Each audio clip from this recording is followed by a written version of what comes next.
And now, broadcasting live from Las Vegas, the Snake Sports Talk Show with Jake Silva starts now. Here we go, ladies and gentlemen, here on a Friday.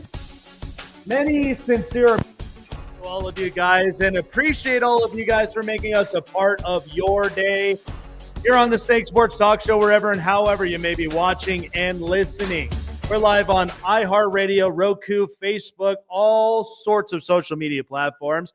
To like, subscribe, and follow and hit the bell button to keep you up to date on future and past episodes. So joining me here as well here on the show, really excited because there's a lot I got to know. There's a new look. There's a new haircut. There's new stuff that's happening all around in the world of the Cincinnati Bengals. So joining us, Zim Hude is joining us with Win Cincinnati.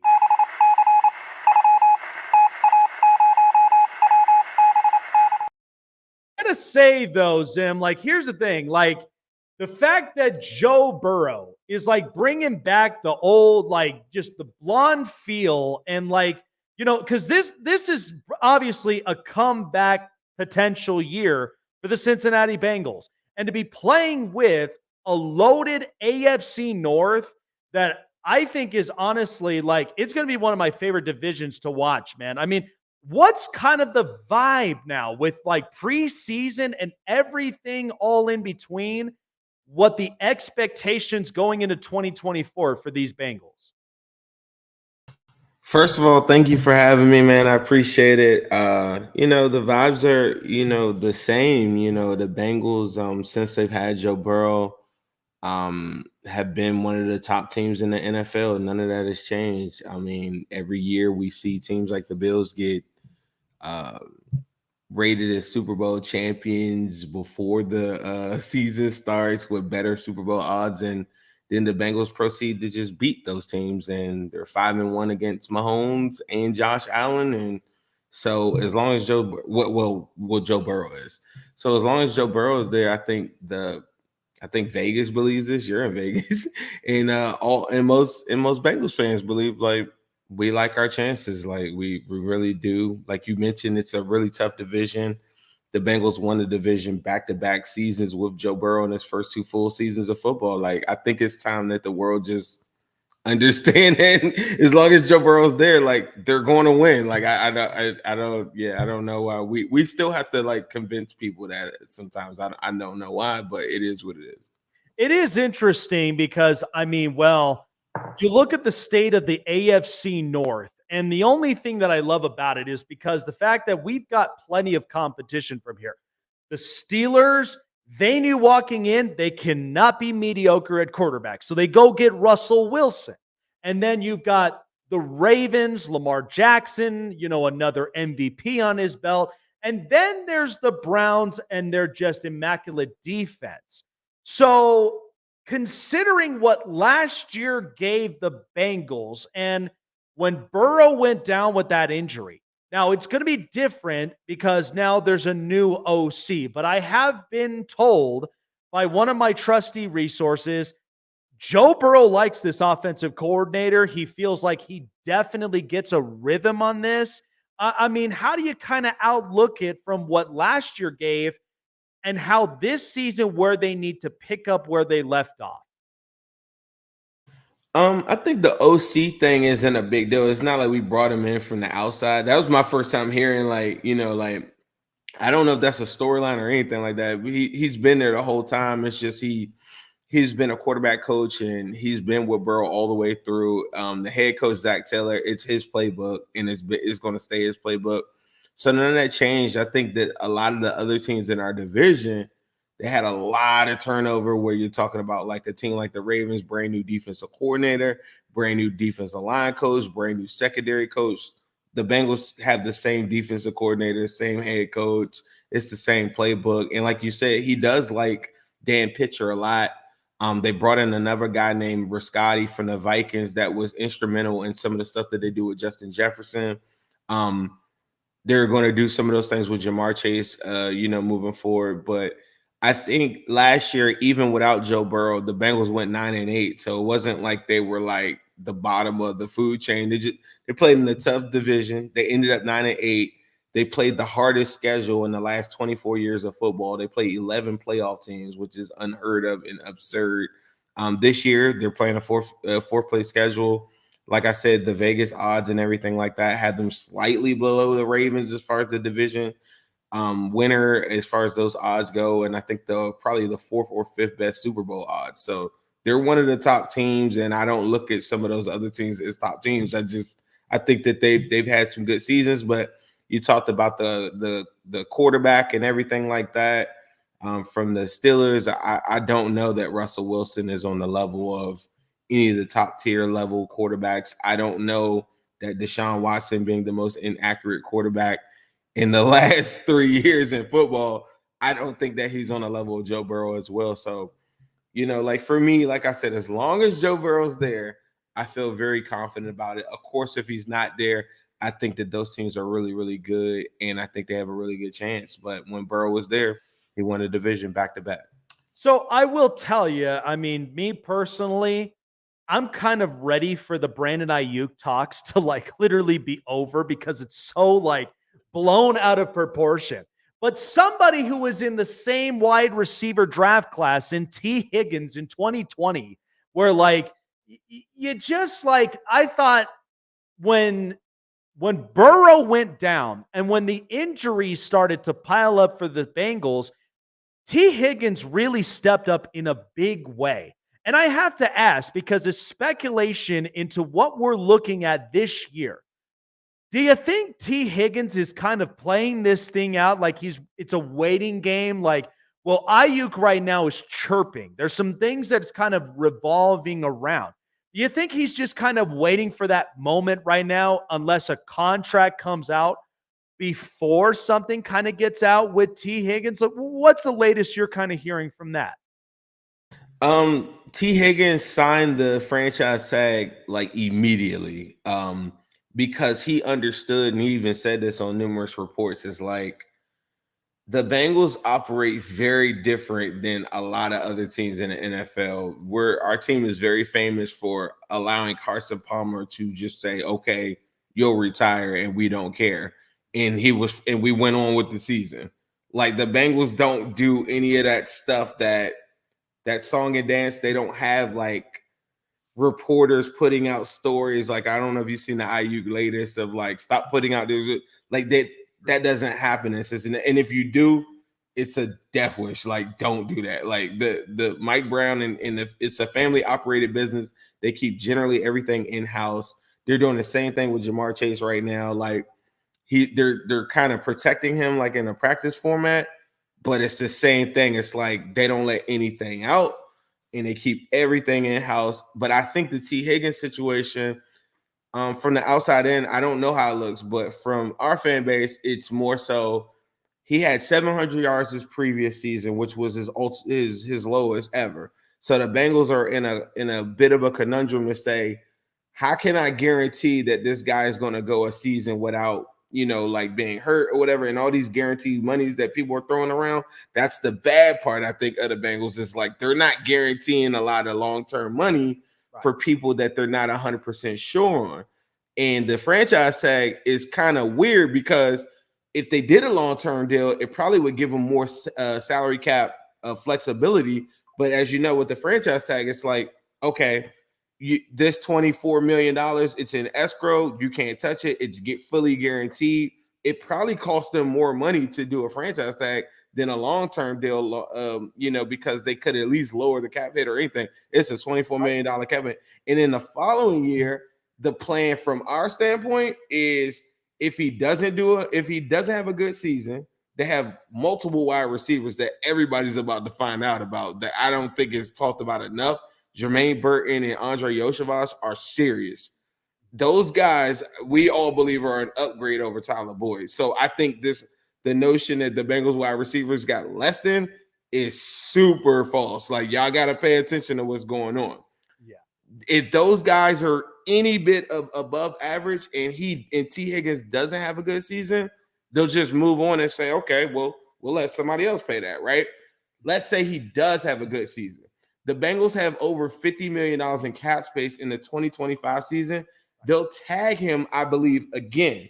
But this time, I think they would do it for a tag and trade because these wide receivers that I'm saying are really good. So at that point, they'll be like, cool, we're not letting you just go, but we'll tag you. And then at this point, now we'll let the agent go find whatever team, kind of like the IU situation is, bring us back up, give us a second round pick, and then you can go to the NFC. So in our mind, that's how we think it's going to play out. I anticipate T. Higgins having 1,100 yard plus season in camp. He is the first person there. He is the last person there signing autographs, Instagram, all Bengals clips, whatever. He is not getting traded. He's not going anywhere. He is locked and loaded he's in camp as the number one wide receiver every single day. This is not even a conversation piece.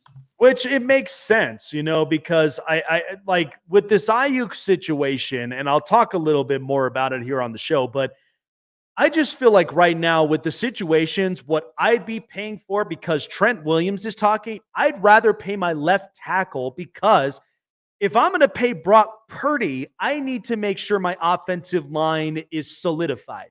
It's a similar situation because people kind of look at offensive weaponry like it's the be-all, end-all. I just watched Malik Neighbors have 12 snaps and was not targeted once. And I get it, it's Drew Lock. But imagine if it was Daniel Jones. If I got something like that, I'm like, it's not really, the want and need as much. It's just the fact that, yes, you can move the chains. You can do that. But I would rather keep my franchise quarterback 100% healthy because this is very important. I'd say it's an important season for the Bengals, considering the fact that a lot of people are like, well, if Joe Burrow gets hurt one more time, it starts to really make Cincinnati fans think. So before I get more into it, so the key additions, Jermaine Burton, he comes in, in the draft, and I think he'll be fine. I think he'd be very, very good. Being a part of this offense and another option for Joe Burrow, you can never not have enough weapons in this league. But I think one from free agency that will really help, because I'll be honest with you, when Jesse Bates left this organization, best safety in the league. I mean, the Falcons hit gold when they did. But Geno Stone now, moving from the Ravens to the Bengals, how impactful will Geno Stone be after seeing this, this secondary really kind of take a toll with Chidobe Awuzie and a bunch of players, and even with Jesse Bates? How impactful will he be? And will this help to really kind of build the secondary a little better than the last couple of years? I thought last year the Bengals secondary was in a transitional stage where they put a lot of stock into a first round pick in Dax Hill. So like this transition to go from Bates, it reminds me of the conversation you were just talking about with Trent Williams. It's like, do you want to pay a safety top premium money, and then you're looking at a draft where you're like, I can go get the very first safety off the board pretty much in Dax Hill. So I don't really mind that one like as much. It is what it is. Like now Dax Hill is like now playing outside corner. That's a whole nother story. Geno Stone being second in the league in interceptions. Part of what happened with Jesse Bates when he was here is he did have a down year in 2021. But when he got to the playoffs, he was really good. Mm-hmm. And a lot of people from the outside in are like, well, you lost. Like, I will say that when he was here, I don't know if Bengals fans, we value him, but we didn't value him like I think some of the other players like a Trey Hendrickson, a DJ Reader, and other guys like that. So when we got a first round pick to replace him, it wasn't really like a big deal. I kind of feel the same way low-key about Geno Stone in the sense of all the things that in this Lou Anarumo scheme, all the things that got us to a Super Bowl, all the things that have knocked off Josh Allen, Pat Mahomes, whoever you want, whether it was the Ravens in the playoffs, all these different things, they're all predicated off of a guy that can play the deep thirds like a Geno Stone or like how Jesse Bates does. The tackling was always in question when it came to Jesse Bates when he was here. But Geno Stone, I think, will be able to fill that role. The Bengals then come back, get Von Bell for nothing, and make the Carolina Panthers pay the tab. So they get him back. They have another guy named Tyson Anderson, who was like one of my favorite draft picks, and he came off a torn ACL. Like, it's been like a year and a half now, but he's battling back. You have Jordan Battle, who was the second round pick last year from Alabama, and you got all of these guys. They got another guy named Dejon Anthony, who's been like a camp superstar on defense, getting a lot of picks and stuff. He's the only person to pick off Joe Burrow in practice or whatever. So you got all these guys in the safety room, and we feel like it's loaded. I feel like the safety room is loaded. Now, up front, these are the things that we're trying to figure out is like, is this new front four going to be able to put up enough pressure to give them help on the back end or whatever? But as far as the safety room goes, I think that this safety room is far more loaded with talent than it was in 2021 when Eli Apple and company were there. Like, like it's the same defensive coordinator, but Awuzie had his worst season, and that had to go this past season. But Awuzie was getting cooked by DeMarcus Robinson and company last year. So anybody that watched like Awuzie last year, he was coming off of a torn ACL, so he wasn't playing that well. But I mean, we all of our secondary members, they're all first and second round picks. Like, it's DJ Turner, that's another high pick. Jordan Battle, these are all first and second round picks. Big school kids from Alabama, Michigan, all these guys I'm naming, like, they're no joke. So I don't feel any type of way as far as like trying to figure it out. But I think now that Von Bell's coming back with Geno Stone, it should solidify like that secondary. So you'll get a kicker out of this one. But back in 2021, I had the absolute pleasure of talking and interviewing with head coach Zach Taylor just before the Super Bowl. And I mean, it was when I tell you it was very nerve-wracking, I didn't have like the words to really kind of get it to make sense in a bit, because it was just excitement. Like any fan at all in a position like that it was unbelievable. Loved the time. When you look at Zach Taylor, I mean, the first time he took the job, many people had, some reservations about Zach Taylor as an offensive coach. Wasn't sure if he would be able to innovate this offense. But you look at it from the past few years, you got a Super Bowl appearance. Joe Burrow obviously is the franchise quarterback. The offense feels very creative. It feels very articulate. So when you look into this season, is there a sort of expectation for Zach Taylor? Or is this more of just Cincinnati knows the product he is? They trust a lot of his philosophy.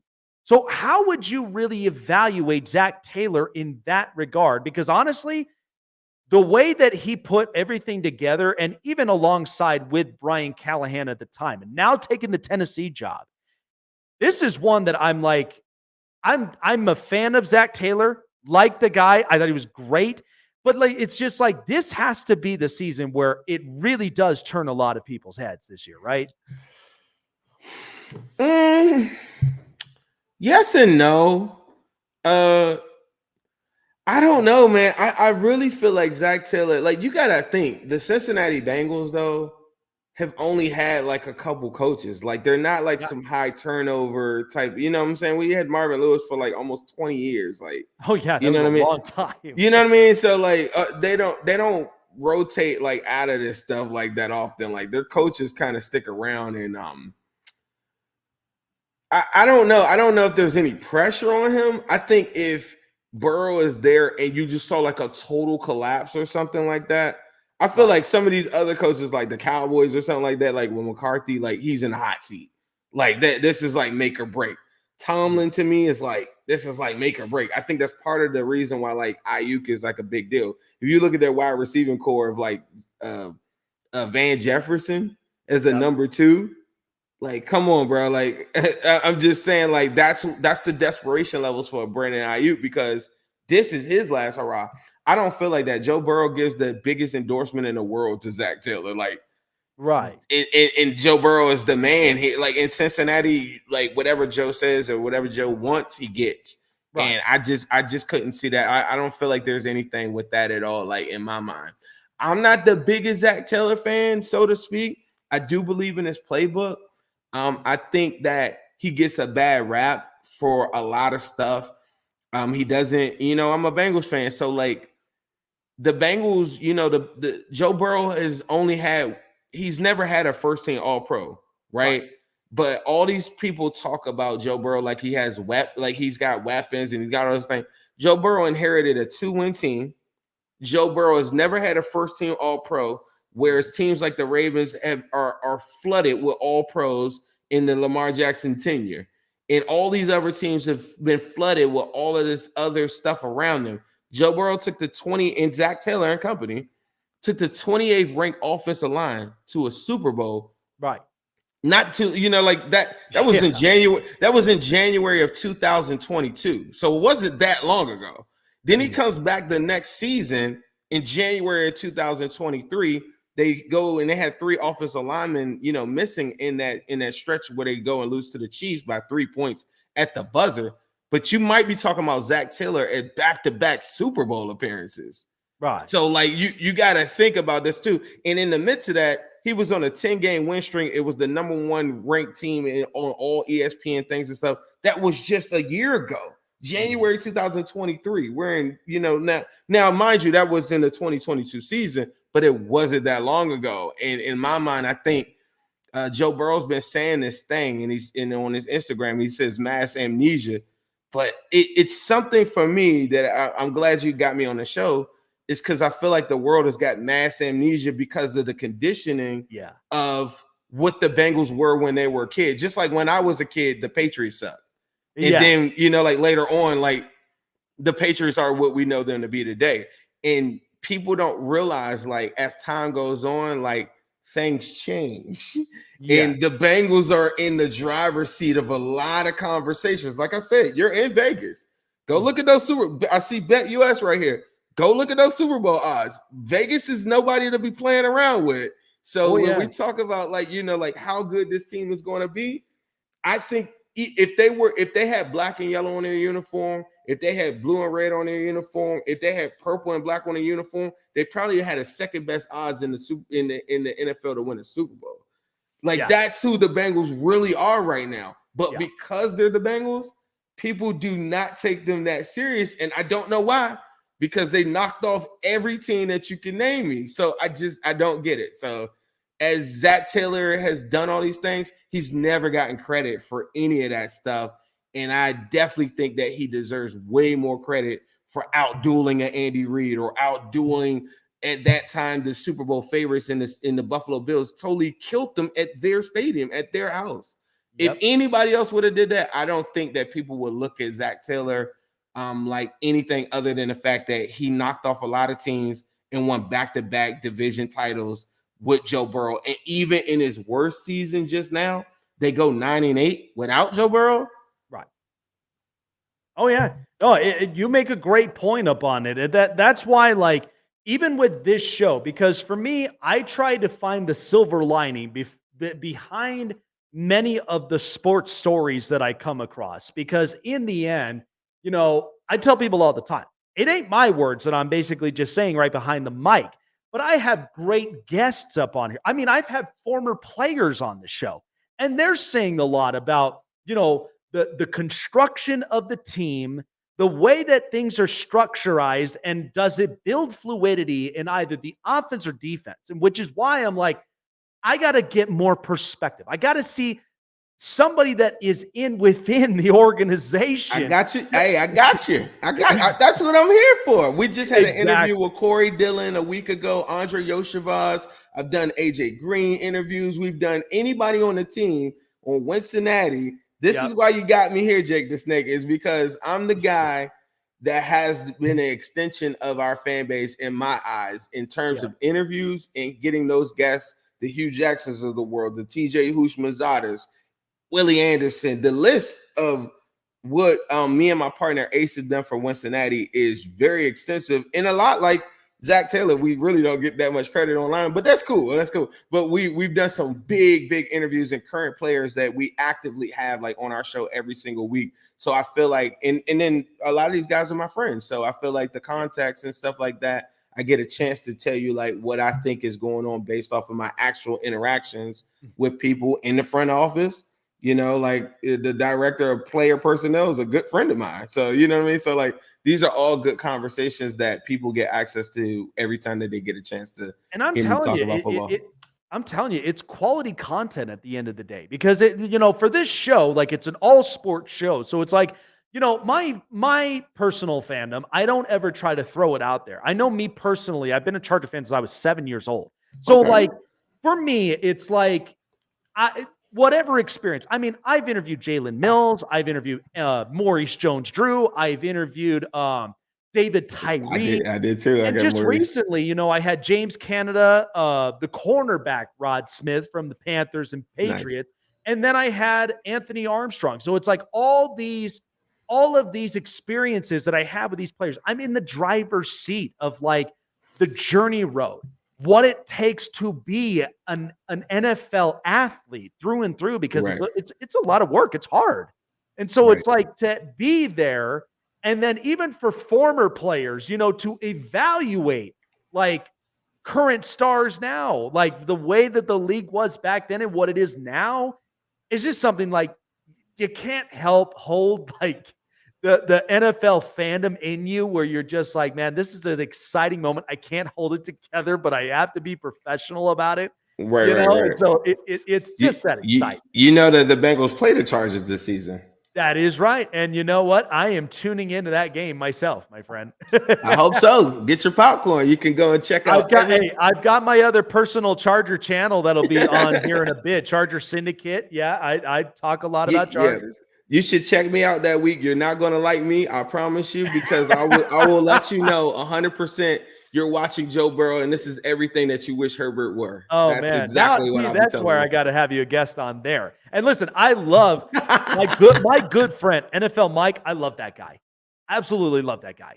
Being a part of that round table and all the rest of it, absolutely great professional mind. I do want to say this.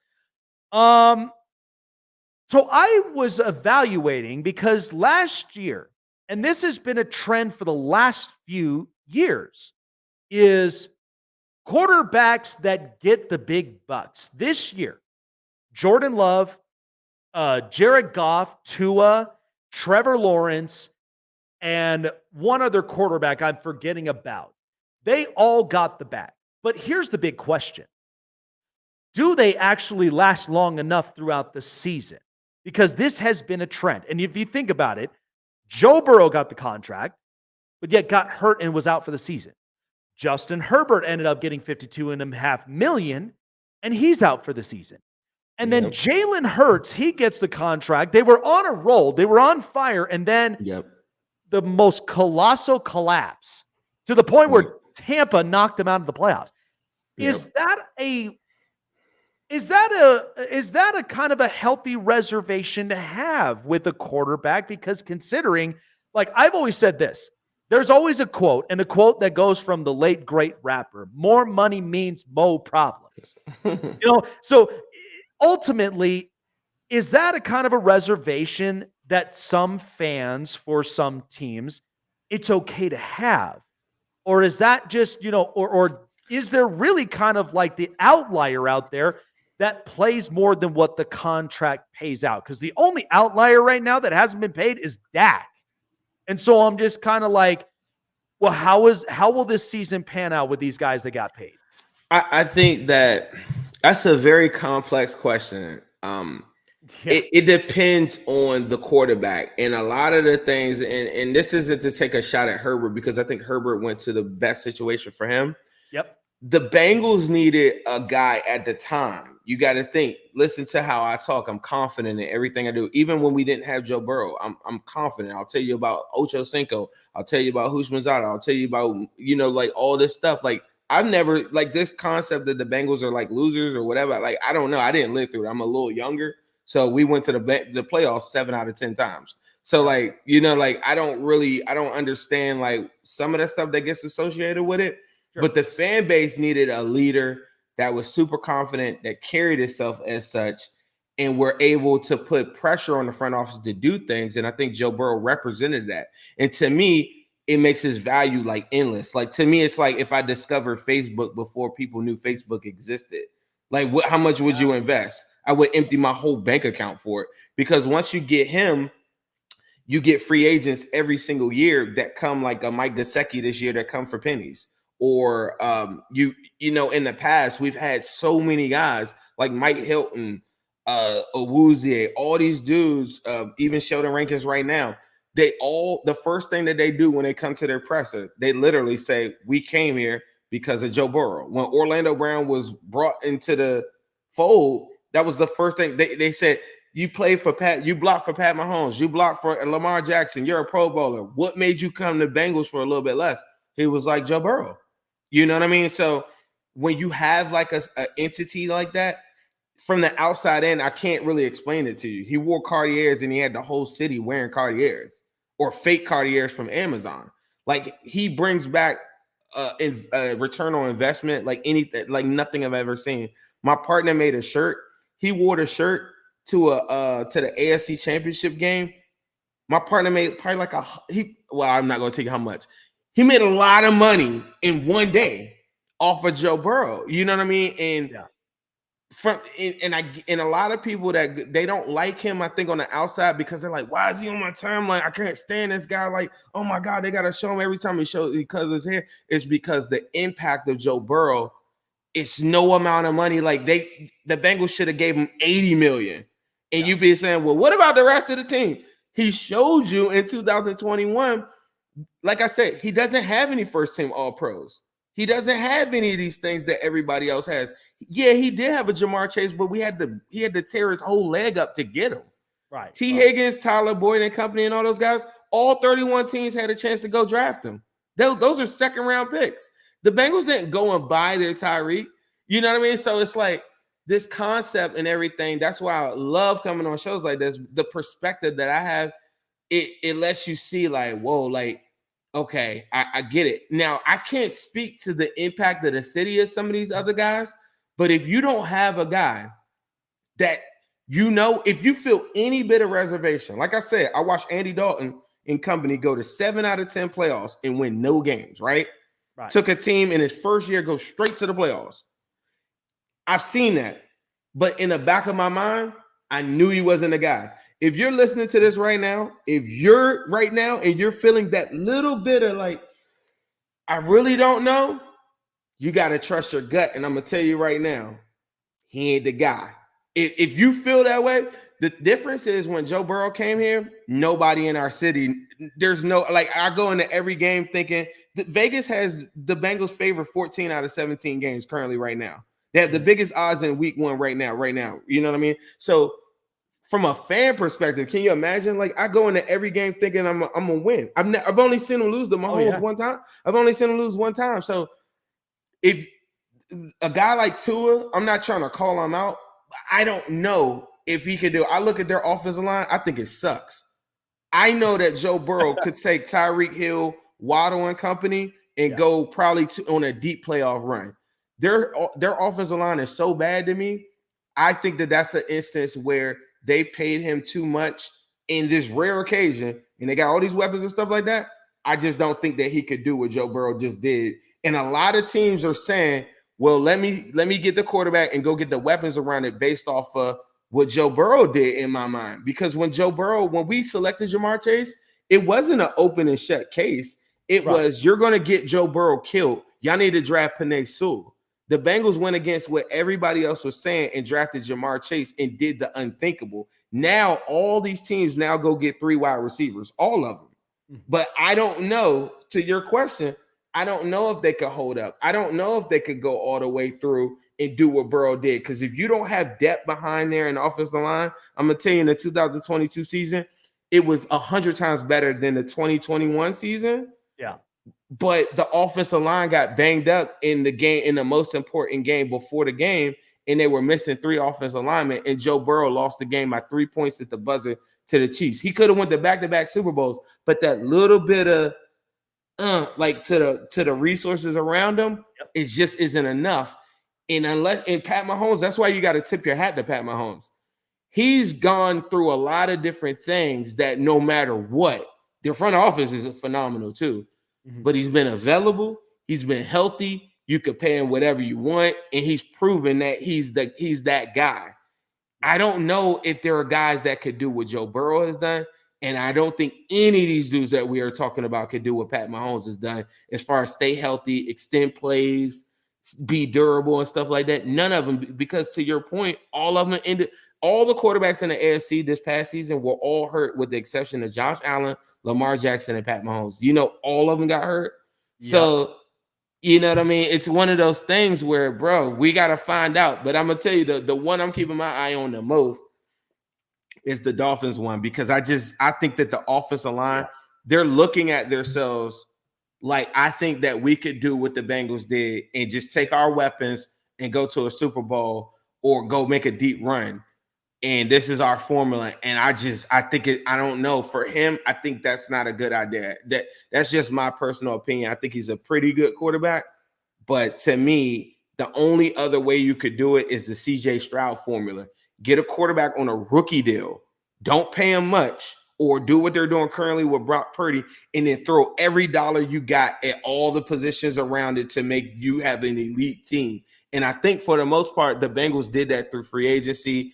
They didn't go all the way crazy like how the Texans just went, getting Mixon, getting the guys Autry on defense, looking at all the pieces that they did.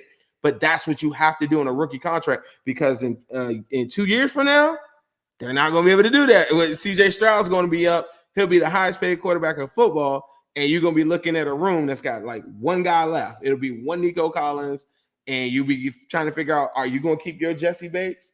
Are you going to keep, you know what I mean? Like, this is just how it goes. No, it's very, very true, man. And so insightful as well. And that's the same thing I'm thinking of. I have Tua on the back of my mind, because the fact of, number one, he came into to camp where he cut a couple pounds of weight.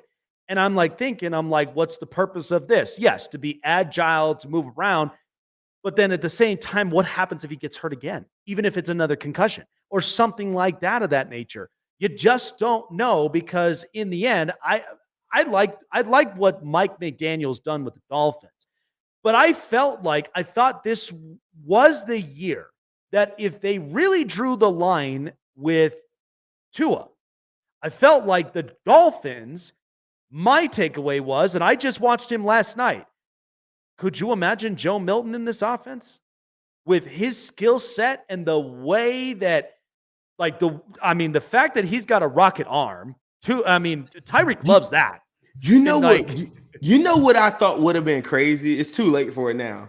Yeah. Can you imagine Lamar Jackson in that offense? They flirted with that too. Yeah. Oh, yes. I always thought that at the pinnacle, the part that they were at, and you think about how good the Ravens defenses always are.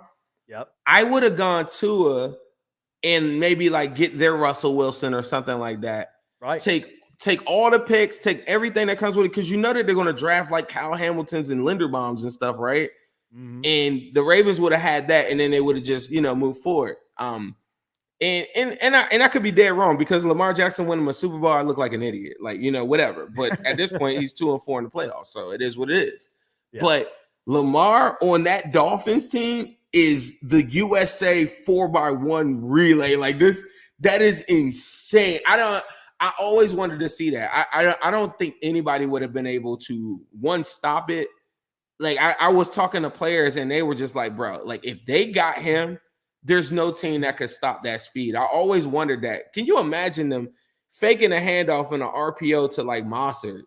Yeah. And or A-Chain with that speed, and you got the defensive end.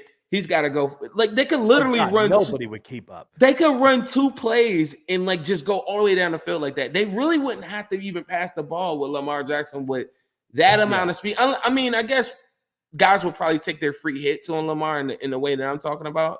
Yep. But that would have been the fastest team alive with Tyreek Hill. I'm you know what I'm saying?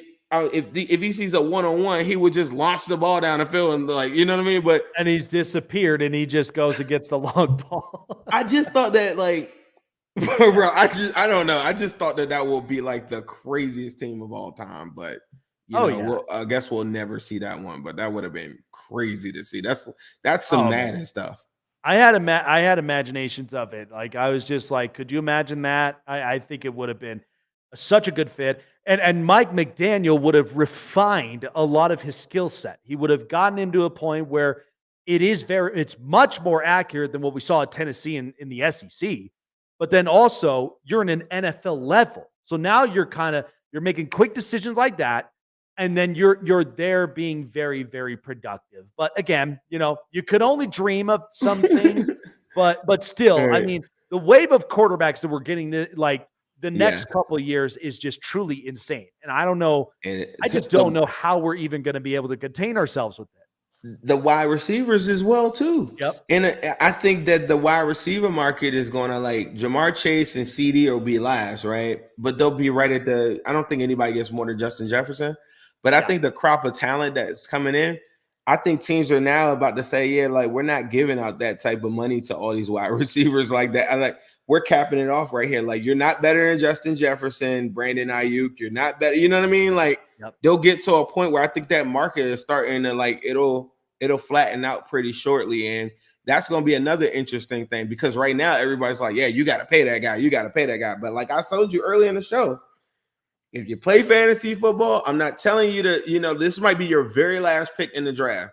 But a guy like Jermaine Burton, I'm telling people right now, he gives the Bengals something that they haven't had ever in the Joe Burrow era.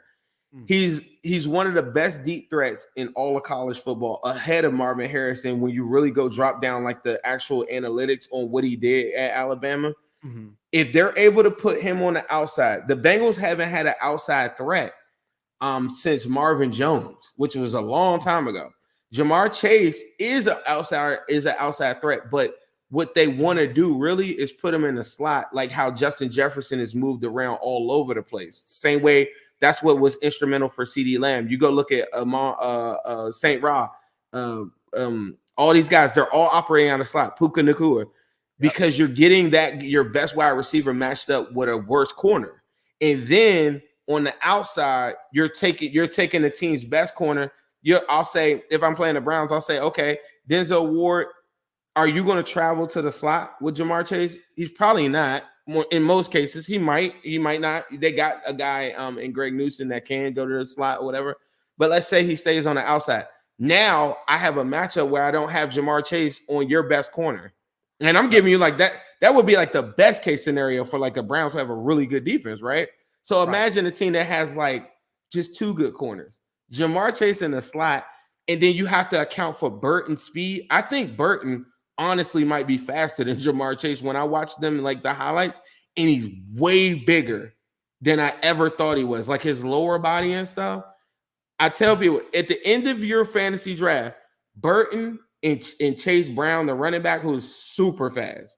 So those are two guys that you could just stash them at the end. If any wide receiver, if T. Higgins gets nicked up or anything like that, think about it. The Bengals are going to throw the football all over the place. Burton's going to go. He's going to eat. Him and Yoshavash, who I had on my show like probably about 2 weeks ago. That's my dog. Those two guys, they represent something that the Bengals haven't had because Tyler Boyd was never a threat on the outside. So Jamar Chase always had to be on the outside. But did you know, Jake the Snake, that Jamar Chase over the last 2 seasons is the second most productive wide receiver in the slot? So if the Bengals, and the reason they bought Riscotti over and Dan Pitcher in this combination is so that they can pre-snap move Jamar Chase to the slot, interchange him to the outside as much as they want. And now his target share will probably go up. I watched the interview with Tom Brady the other day. He was talking about how much easier it is to throw. That's why Edelman and guys like that always ate with him. He said the route tree is so much easier, like in for a quarterback. And he was talking specifically about Joe Burrow. He said for a quarterback like that to have like a guy that good, he was like it's unstoppable. And so the Bengals are taking notice of that. And so Jamar Chase in the slot, you got to worry about T. Higgins on the outside. You're going to take a one-on-one with T. Higgins, Or are you gonna just let Burton just beat you over the top, and Joe Burrow's gonna launch it up there? It's a good and point. The Bengals have not, and then Mike Gesicki. Yep. That's the best tight end. I don't think that Gesicki is like some all pro or something like that. But show me a tight end that's been better than that in the Joe Burrow era. Yeah. I mean, it is definitely a good note for sure. And I am somebody that plays fantasy football, so I'll keep that in the back of my mind as far as wide receiver options, because there's definitely plenty of them. I just think, thank God football is back. And I think because this is a much more stacked year than I think we've had in the previous years. So it is open for a lot of these things. And so I'm keeping a lot of things on the back of my mind. For preseason, I feel like I'm in the seat of the scouts. I'm evaluating, I'm seeing how their development is going, and I'm kind of getting a good idea of what a season is going to look like for a specific team. So it'll be interesting. Zim, appreciate you coming on by, man. Where can people find you and where they can get locked in on who they are in the Cincinnati Bengals? I like that. I'm about to use that. My name is Zim Hude. It's Zim, Zim, and then Hude. That's the name on Twitter. You can find me on Instagram. That's where I started. I got a really big following on Instagram, Twitter as well. It's the same name, except on Instagram is Zim_Hude. I do a pod. We have shows that are underneath it as well. It's called Win Cincinnati. So instead of putting Cincinnati, just put a W instead of the C. It's Cincinnati Pod. Go check that out. I'm also doing an AFC North show with the AFC North Roundtable. It's another one that I've started up recently too. We had our first episode this past week.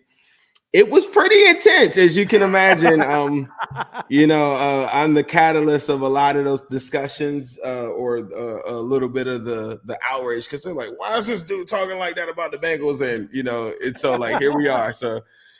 And you're probably giving them the icky shuffle and everything else when you're up. Man, hey, listen. If anybody has ever seen me on Twitter or any of that stuff, I am the same way I tweet.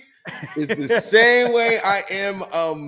Shout out to my mom and dad for giving me confidence. But when the lights come on, I do not care. I am the same guy talking about what I love the most outside of my family and God. It is the Cincinnati Bengals, and this is what I do.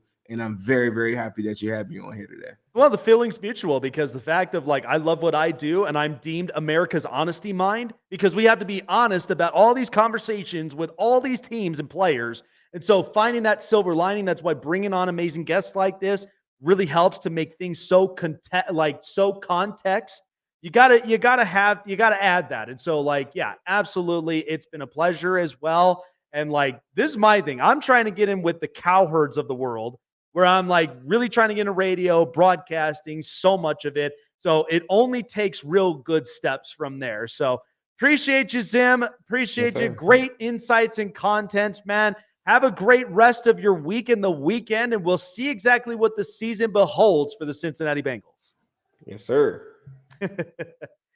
Yeah, I mean, yeah, this Cincinnati season is going to be really, really interesting to say, because, I mean, Burrow's coming back from injury. They've addressed a couple of different options, receiver, defense, bunch of stuff. So I'm very curious how this is going to really look up. So I'm going to take a quick break from here. When I do come back, there's a couple things that I do want to end up talking about before wrapping up the show from here. So you do not want to end up missing out on that. So, well, like I said, I just think the NFL season, it's been absolutely amazing.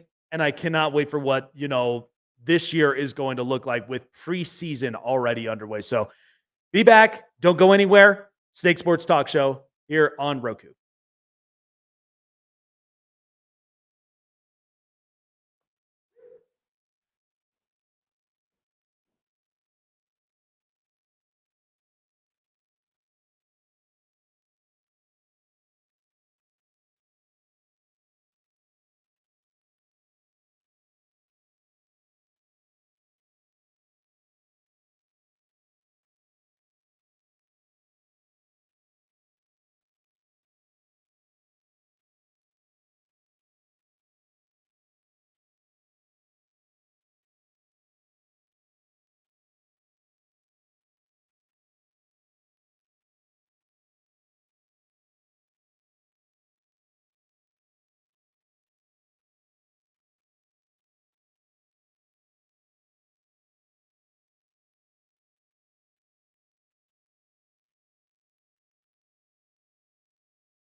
Your favorite sportsbook, BetUS.com, is back for our 28th year of NFL action. With the industry's biggest sign-up bonus of up to 200%, BetUS offers our members the opportunity to cash in on all your favorite sports, including NFL, NBA, MLB, and more. Sign up at BetUS.com today to get into the action. All right. Well, I will tell you one thing, folks. NFL fans, get excited because, this NFL season is unbelievable, undeniable. Like, this is going to be a loaded season. So there's a few things that I do want to end up going over from here. So last night, because what I've said on my podcast here in a couple episodes is I started talking about the distinct the distinct difference between an ACC and an SEC quarterback. And what this is revolving around is New England between Drake May and Joe Milton. So you could clearly see that Drake May, there's been a bunch of checkdowns. I know New England, usually their offense, they are played on a dink and dunk type of scenario, like, death by 1,000 cuts. But listen, this is not Tom Brady. They really have to innovate into new stuff. And I feel like for New England, it will be very, very challenging. But last night, I got a chance to basically see Joe Milton play. And I got to tell you, it is definitely a player not a lot of people saw coming. So Joe Milton last night, when he came in, because the game was an absolute snooze fest. But until he arrived, here's what he did. He threw for 4 of 6, 54 yards, 1 touchdown pass, 5 carries, and 22 yards. Definitely outplayed Drake May and as much better as Bailey Zappi. And again, this is an SEC quarterback. This is what people don't realize. Is that, listen, the ACC gave us a couple quarterbacks that we can mention that I think have fit into the NFL well. But it's a very, very distinct, it's a distinct rarity. It really is. Because you think about, you just think about the quality of quarterback play, let alone the quality of the conference itself in the ACC. It's totally different from each other. The SEC every year is constantly growing and developing quarterbacks.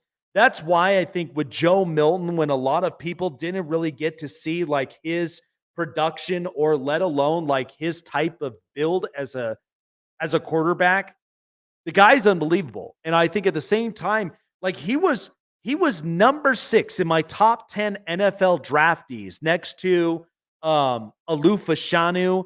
And when I had Jalen Wright, his old teammate at Tennessee, I had a bunch of draftees that I was excited for this upcoming season. And he's one of them. And I think a lot of people don't really seem to take that into consideration. But last night, you saw with what New England was, and that snooze fest against the Panthers, I mean, good God, it was bad. The backup quarterback for the Panthers wearing 16 almost felt like I was coming back to Chris Winkie days. It was so bad of a snooze fest, but what I got out of it is Joe Milton clearly is outplaying and he's outdueling this whole thing. And he looks the part. He plays the part. And so for Drake May, the consideration on him, and like I said, I'm going to plan to have him as a once a week type thing because he breaks down college teams, he breaks down quarterbacks, and is very, very good at what he does. Dante Sell, you probably have seen him up onto the show. He's very smart. I plan to have him at least once a week because he gets all the in and outs of a lot of these players. So when he sent me the film on Drake May, good God, was it terrible? I mean, I just am he looked so stiff as a stone when he does not have his left tackle that's there. And I think that smells bad. And so, again, I like the kid. But the 49ers dealt with this. They had a number 3 overall pick in Trey Lance, who clearly what looked like he was a bust. And then all of a sudden, Joe Milton, who was a late round pick, SEC quarterback, like the guy looked prepared, like very athletic, very accurate, and a guy that just could just throw with a rocket arm. And that's exactly what New England needed. New England needed to get with the program of what times are, because you don't have Brady anymore. You need something that's new. So I'm like, you got to give me something that's new, that's better. That's something that actually correlates with what the league is looking for. And I think Joe Milton, if I get, a preseason where he looks that well refined and he looks great, I think people in New England really have to consider. All right. Speaking of it, with the preseason, and I knew with what I got from the New England Patriots, but another team for in the last 3 minutes here, the team that I, of course, is on the back of my mind because we just watched them on Hard Knocks, and we saw everything that was going on from the ownership to the front office and to right where the players are. So the New York Giants played. And the biggest narrative of all that's got me really concerned, and I just feel like because of all the pressure of just the media and Hard Knocks, I don't know what you got to do to make things right. But rookie wide receiver who was picked 6, Malik Neighbors out of LSU. This looked bad. So last night, Malik Neighbors, this was his stat line. He was in there for 12 snaps and yet was not targeted a single one. Now, I get it. The quarterback was Drew Lock, and Drew Lock went down with an injury. In came Tommy DeVito. But one of the things I mentioned on my show, which was really interesting, is one of the analysts ended up speaking about the Giants and was talking solely about what he feels about the New York Giants, and said this very bluntly. He was basically saying that the Giants got their head in the clouds, like they got caught in the lights with offensive firepower, like wide receivers. And I'll tell you, the Chargers, who were the pick before them, could have drafted Malik Neighbors. They could have, because you all ended up hearing about the narrative that they got no wide receivers this, no wide receivers that, and you're hearing all of this other stuff. And I'm just like, yeah, but Jim Harbaugh, it's crazy. And look, we've already had an analyst that was up out there, and I like her and all the rest of it, but even she believes that Jim Harbaugh will not have a good season. I beg to differ, because if you watch Jim Harbaugh closely and you see the kind of alpha that he is in the room and just what he brings to the table, I'm not underestimating that. And at the same time, he's trying to prove a point that we are not desperate on receivers. We're not desperate on offensive weaponry. We're about longevity for our franchise quarterback, and we're also about building a solidified offensive line that is impenetrable from a lot of big-time defensive front lines. That's what he's about. And so Malik Neighbors, I like the kid. But here's my problem with the Giants. Drew Lock couldn't even get one target to him. And if you actually saw in a video on one play, Neighbors was wide open. You couldn't target him. You couldn't even get him there. It was insane. Just fascinating to me. I just feel like I feel bad for Malik Neighbors because this is the narrative of the Giants right now, and I love Brian Daboll, but every time when I watch this with this Giants organization, John Mara is not going to like this, and at the same time, there is too much noise in the room, and I think at the same time, since Tom Coughlin left, there has been a long track record of irrelevancy that the Giants have been instilling in themselves. And I just think it's going to get bad from here. I don't know what you got to do. But I think to context at least, I think, here's the thing. If you put Malik Neighbors in this Chargers offense, I mean, Justin Herbert would be balling out with Malik Neighbors. I really believe that.